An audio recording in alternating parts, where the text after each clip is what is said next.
శ్రీమాత్రే నమః. నమస్కారం. మా ఛానల్ ప్రేక్షక మిత్రులందరికీ కూడాను పేరు పేరున దసరా శుభాకాంక్షలు. మీరందరూ కూడాను ఆ అమ్మలుగా ఉన్న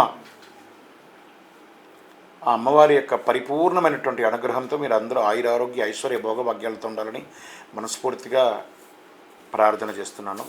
మా ఛానల్ చూస్తున్నటువంటి ప్రతి ప్రేక్షక మిత్రులు మీ జీవితంలో విజయదశమికి ఎన్నో విజయాలు రావాలని మనస్ఫూర్తిగా కోరుకుంటున్నాం. మా ఛానల్ని కాస్త సబ్స్క్రైబ్ చేయండి, మీ మిత్రులకు కూడా కాస్త షేర్ చేయండి. ఈరోజు మనం తెలుసుకోవాల్సినటువంటి ఒక ముఖ్యమైన విషయం ఏమంటే, హిందువుల యొక్క ప్రధానమైనటువంటి పండుగ అది ఏదైనా ఉందంటే విజయదశమి.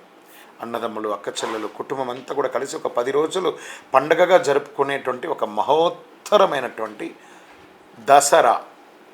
10 రోజులు అద్భుతంగా పిల్లలకి కాలేజీ, స్కూల్ అన్ని లీవులే, అద్భుతంగా ఉంటుంది. ఈ పండుగ గురించి మనం కొంచెం డెప్త్గా కొంచెం విశ్లేషించుకుంటాం. ఈ యొక్క ఎపిసోడ్లో మనం ఏం చేస్తున్నాం, శరదృతువు ప్రారంభంలో వచ్చే పండుగ కనుక ఈ పేరు శరన్నవరాత్రిగా వచ్చిందనమాట.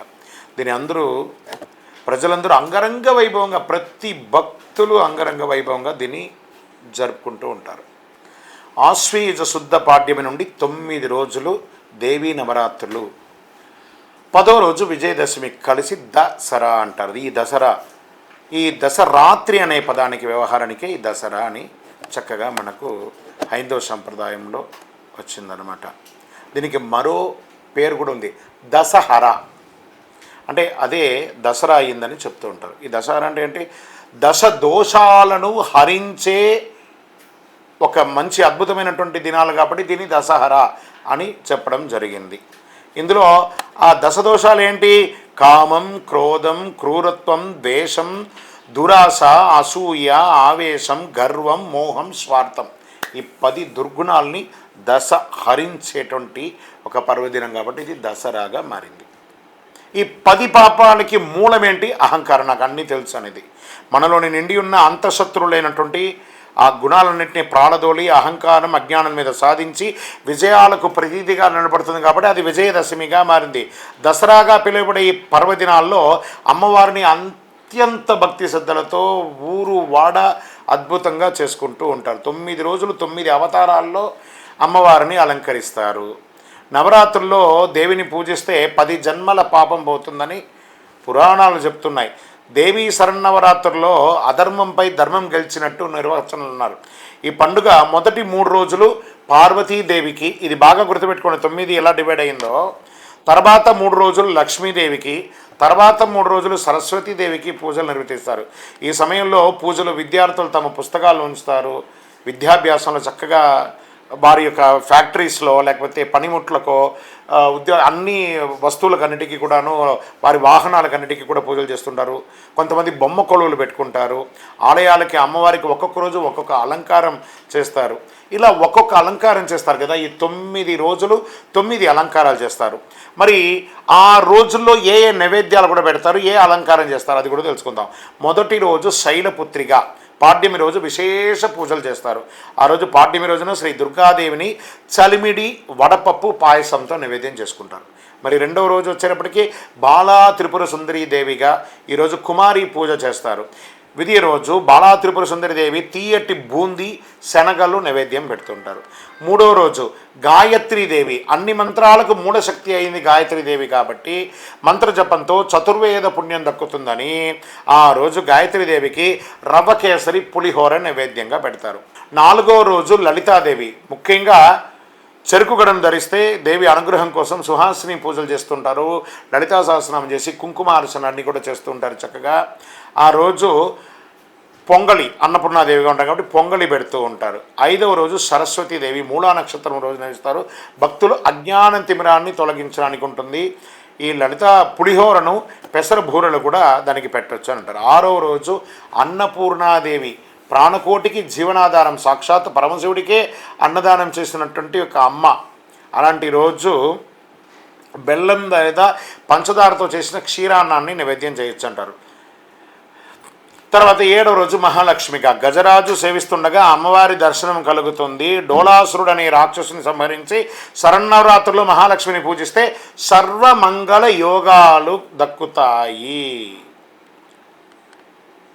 ఆ రోజు అమ్మవారికి కొబ్బరి, శనగపప్పు, బెల్లము ఇవన్నీ కూడా పెట్టి అమ్మవారికి ఇష్టమైనటువంటి చక్కెర పొంగలి, దద్యోదనం, పులిహోర నైవేద్యం పెడితే చాలా విశేషంగా ఉంటుంది.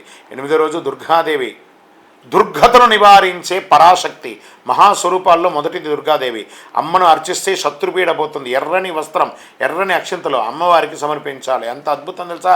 ఆ రోజులో అమ్మవారికి ఆ దుర్గాష్టమి రోజు గారెలు, నిమ్మరసం కలిసి అల్లం ముక్కలన్నీ పెడతారు. అదే రోజు కొన్ని ప్రాంతాల్లో అద్భుతంగా దుర్గాష్టమి చాలా విశేషంగా చేస్తారు. ఇంకో కొన్ని ప్రాంతాల్లో, మన తెలంగాణ ప్రాంతంలో అయితే ఏం చేస్తారంటే సద్దుల బతుకమ్మ అంటే చాలా విశేషం.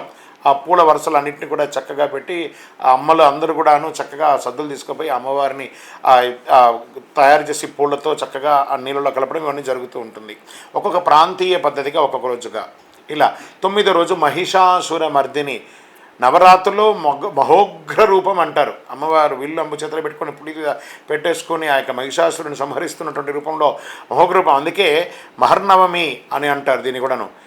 ఈ అమ్మవారిని ఆరాధిస్తే భయాలన్నీ తొలగిపోతుంది. ఆ రోజు అమ్మవారికి చక్ర పొంగలి పెట్టడం, మహిషాసురమర్దినికి చక్ర పొంగలి పెట్టడం అనేది చాలా విశేషంగా చెప్పడం జరుగుతుంది. అమ్మవారి యొక్క 10వ రోజు రాజరాజేశ్వరి దేవి, అమ్మవారికి చివరి అలంకారం మహాత్రిపుర సుందరి రాజరాజేశ్వరిగా, అపరాజిత దేవిగా, అనంత శక్తివంతమైనటువంటి శ్రీ చక్రానికి అమ్మవారి అధిష్టాన దేవత లలితా సహస్రనామంతో ఈలో చెప్పబడింది. అందు ఏం చెప్పారు? సుమేరు మధ్య శృంగస్తే శ్రీమన్నగర నాయిక. అలాంటి అమ్మవారిని ప్రార్థన చేసుకొని అద్భుతంగా దసరా, ఆ అద్భుతమైనటువంటి విజయదశమి రోజు, విజయదశమి రాజరాజేశ్వరి అమ్మవారికి పులిహోర, గారెలు ఇవన్నీ కూడా పెట్టుకోవచ్చు. ఇవన్నీ కూడాను ఆ అలంకారం ప్రసాదం అన్నారు. మరి ఈ యొక్క నవరాత్రి యొక్క విశేషాలు ఏంటి? ఎందుకు ఇవన్నీ చేస్తున్నారు అనంటే, పూర్వం దేవదానవులు పాల సముద్రం వధించినప్పుడు అమృతం వచ్చింది. ఈ శుభముహూర్తాన్ని విజయదశమి కూడా వచ్చింది. ఆ అమృతం వచ్చిన రోజే విజయదశమి. ఇదొక రోజు. శ్రవణ నక్షత్రం కలిసి ఆశ్వీజ దశమికి విజయ సంకేతం ఉన్నది కాబట్టి అందుకే దీన్ని విజయదశమి అని కూడా పేరు చెప్తారు.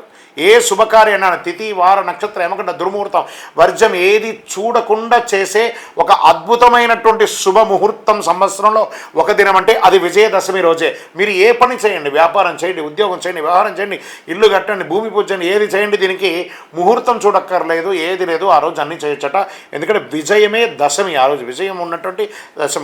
ముహూర్తం ఉన్న కూడా అన్నీ విచారించకుండా, ఎవరు విచారించక్కర్లేదు, ధైర్యంగా ముహూర్తం చేసుకోవచ్చు. ఈ పండుగ దినాల్లో బతుకమ్మ పండుగను అత్యంత వైభవంగా నిర్వర్తిస్తారు. విజయదశమి నాడే ఉదయాన్నే ఏం చేయాలి మనం? మరి విజయదశమి వచ్చేస్తుంది. ఆ శరన్నవరాత్రులు కూడా చేయాలి.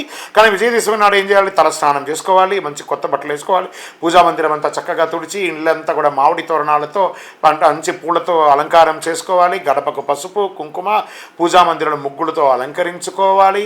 ఎర్రని బట్టలు ధరించి పూజకు రాజేశ్వరి, దుర్గాదేవి ప్రతిమలో, విగ్రహమో, పటమో, మీకు ఏది ఉంటే, మీ యొక్క పుస్తకమో, మీ ఇంట్లో పనిముట్లు ఏమైనా ఉంటే అవో ప్రతి దానికి పూజ చేయండి. ప్రతి వస్తువులోనూ అమ్మవారు ఉంటారట. ప్రతి వస్తువులోనూ అమ్మవారు ఉంటారట. అంతర్థం. ఆ నవరాత్రులు జరిపే కుమారి పూజలు, సుహాసిని పూజలు, తాంబూలాలు, ఈ యొక్క ఇంటికి పిలిచి అందరికీ కూడా పసుబొట్లు ఇవ్వడం, ఇవన్నీ కూడా చాలా గొప్ప విశేషమైనటువంటిది.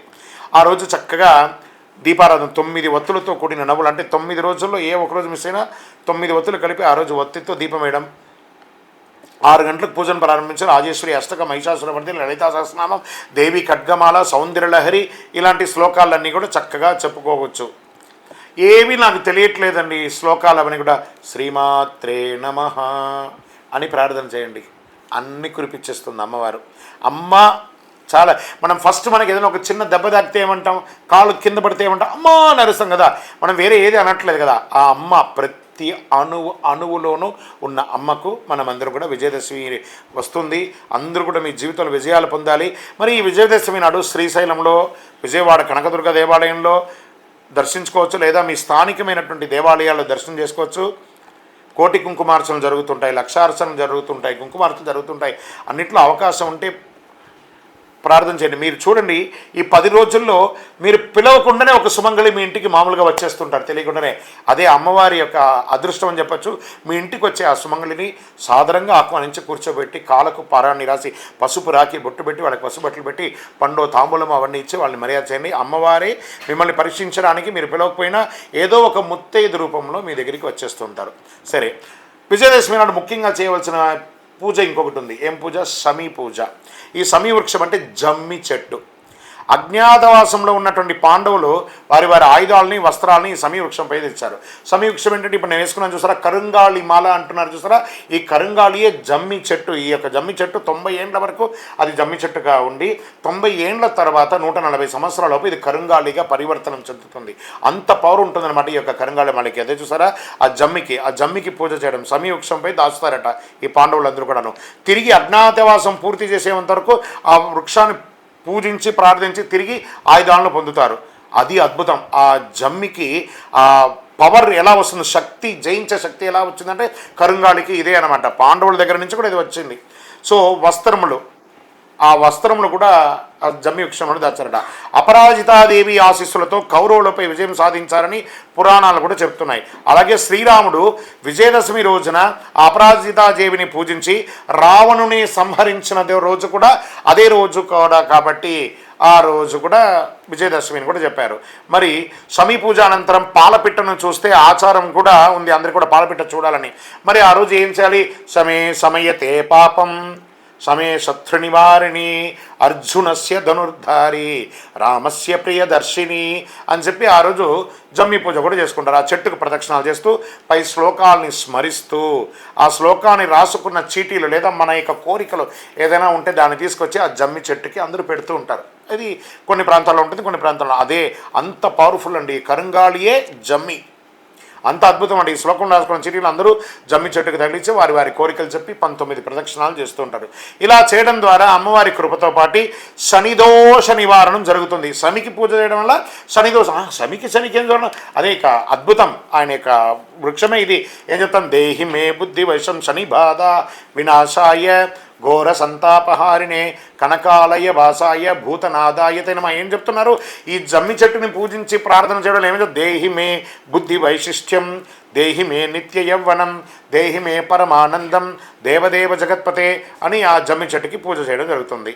అందుచేత అసాధ్యం సాధ్యమయ్యే చేసుకునే ఒక అద్భుతమైనటువంటి దినం కాబట్టి విజయదశమి మీరందరూ కూడాను ఆయురారోగ్య ఐశ్వర్య భోగభాగ్యాలతో ఉండాలని ఆ అఖిలాండ కోటి బ్రహ్మాండ నాయకుడు శ్రీ ధర్మశాస్త్ర అయ్యప్ప స్వామి వారి 18 అవతారాల దేవాలయంలో కొలువైనటువంటి జీవశాస్త్ర తిరుపతిలో జీవకోణ అనే ప్రాంతంలో ఉన్నటువంటి ఆ స్వామివారిని మనస్ఫూర్తిగా మీకు ప్రార్థన చేస్తున్నాను. మీరందరూ తిరుపతికి వచ్చినప్పుడు మన యొక్క దేవాలయాన్ని తప్పకుండా దర్శనం చేసుకోండి. రైల్వే స్టేషన్ నుండి బస్టాండ్ నుండి ఒక 3 కిలోమీటర్ల దూరంలో జీవకోణ అనే ప్రాంతంలో ఉంటుంది. అందరికీ మళ్ళీ ఒక్కసారి విజయదశమి శుభాకాంక్షలు. అందరూ కూడా సంతోషంగా ఉండండి. మీ యొక్క ముఖంలో ఆ చిరునవ్వు పోకూడదని నేను మనస్ఫూర్తిగా ప్రార్థన చేసుకుంటున్నాను. విజయోస్తు. షేర్ చేయండి, లైక్ చేయండి, సబ్స్క్రైబ్ చేయండి. మరిన్ని వీడియోల కోసం బెల్ సింబల్పై క్లిక్ చేయండి.